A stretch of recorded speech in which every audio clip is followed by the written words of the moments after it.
Kita dari arsitektur ini ingin menjelaskan tentang penjelasan ruang makna. Nama saya Kak Dedi.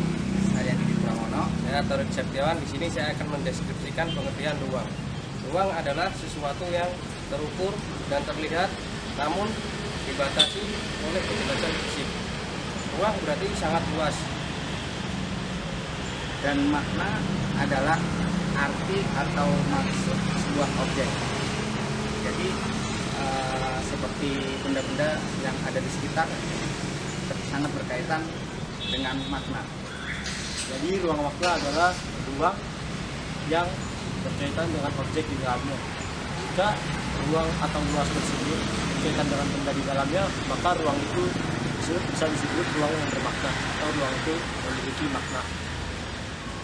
Berikut kita akan jelaskan studi kasus tentang ruang makna.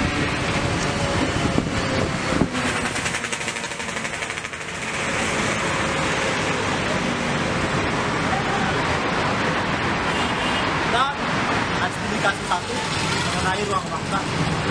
Yang pertama kita lihat tadi adalah ada ketiga jalan dan satu jalan. Yang pertama adalah ruang makna untuk jalur busway, ruang makna untuk jalur lambat, ruang makna untuk jalur cepat. Ketika jalanan ini dilewati oleh busway yang dibatasi oleh separator, maka ruang ini bermakna. Ruang ini bermakna untuk jalur busway. Ketika jalur lambat dimasuki oleh mobil dengan jalur yang lambat atau kendaraan yang lambat, maka ruang ini bermakna.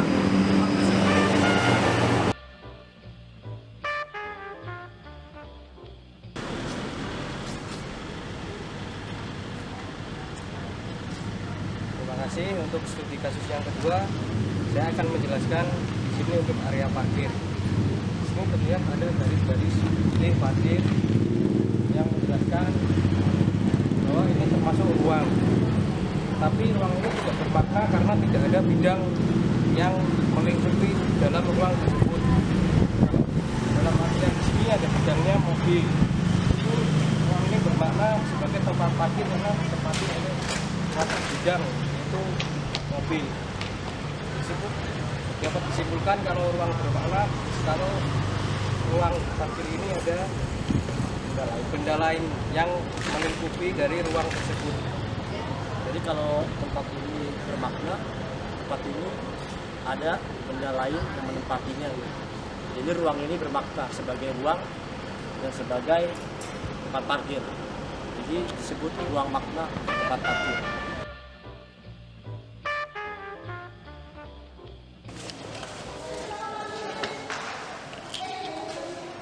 Sudah.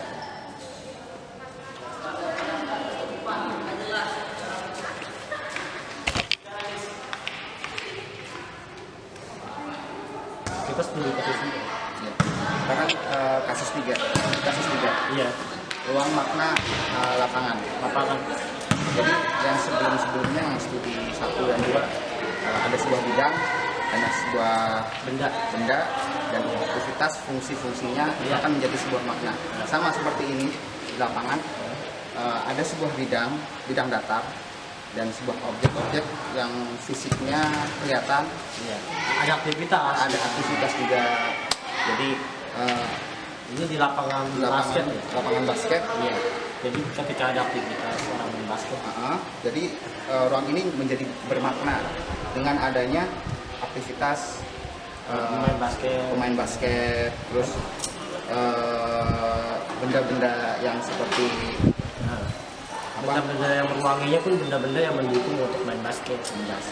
Ada tanda-tanda buat main basket. Tapi kalau misalkan saya punya mobil taruh di situ gimana ya? dan nantinya akan jadi maknanya berbeda. Maknanya beda. Hasil studi kita tadi ya, yang tentang ruang makna kan mungkin ada tiga studi kasus di jalan raya, Ya, terus taman, parkir, ya, parkir. sama lapangan bola, lapangan basket. Iya. Jadi kesimpulannya adalah ketika kita menemui ruang yang ditempati oleh suatu benda, maka itu kan saling berkaitan. Jadi ruang itu bermakna. Contohnya seperti yang tadi kita studi kasus pertama, kedua, dan ketiga. Yang pertama dari saya, yang tadi adalah ruang makna yang ini kan. Ya, ini yang tadi lalu lintas itu teman-teman. Jadi kalau ini ruang ya kan, ini membentuk ruang. Tapi kalau misalkan dia dimasuki oleh suatu benda yang beraktivitas di dalamnya, maka dia bermakna. Oh, jadi ini jadi ruang ini bermakna sebagai ruang lalu lintas. Ya kan? Ada mobil di jalur lambat, mobilnya lambat, ada mobil di jalur cepat, mobilnya cepat, ada mobil busway di jalur busway. Jadi ruang ini adalah ruang lalu lintas yang bermakna, ruang bermakna, ruang yang mempunyai makna, arti. Kalau tadi sendiri, Mas Tori kan tempat parkir ya, tempat parkir aman. Gimana? Jadi dari tempat parkir yang tadi dapat disimpulkan bahwa ruang ini mempunyai makna kalau ruang ini mempunyai makna jika ada benda yang ada berada di dalam ruangan tersebut. Jadi saling melingkupi antara benda sama ruangan ini, saling menyatu. Jadi disebut tempat parkir karena garis marka ada benda di tengahnya mobil, disebut ruang ini mempunyai makna parkir, tempat parkir. Jadi kalau ada mobil di situ dia jadi bermakna ya. Tapi kalau nggak ada mobil, ruang itu tidak ruang parkir, tidak bermakna, nggak punya arti juga kan tempat di lahannya. Kalau Kalau di yang- sini tadi yang lapangan gimana? Kalau yang di lapangan juga sama ya. Ini misalkan lapangan, anggap misalkan ini nggak ada, itu nggak ada maknanya. Jadi segala ada fisik, bentuk fisik atau bentuk-bentuk yang tidak atau aktivitas itu yang fungsi dan bentuknya itu nanti akan jadi bermakna. Bila ini nggak ada, terus digantikan mobil ada marka, ini akan bermakna berbeda. Jadi maknanya akan jadi tempat parkir. Artinya berarti berbeda. Iya. Jadi kalau misalkan ini kebetulan pas saya studi kasus di sini menemukan adanya tiang basket, Iya. terus marka-marka lapangan basket, garis-garis Simbol-simbol simbol basket. basket. Jadi itu jadi sebuah makna yang menjadi bentuk lapangan basket. Iya, ruang itu membentuk dan berarti berarti Iya. makna sebagai tempat lapangan basket. Tuh. Kalau yang syarat ada aktivitas orang main basket juga di Iya. situ kan. Jadi Ada beratur. Ya. aktivitas fungsinya itu fungsinya Ya, sama. fungsinya sama, terus bentuk fisiknya seperti ada bidang-bidang yang Gitu. mendukung fungsinya ruangan itu tersendiri. Kan ruang itu berarti. Maka ruang itu bermakna.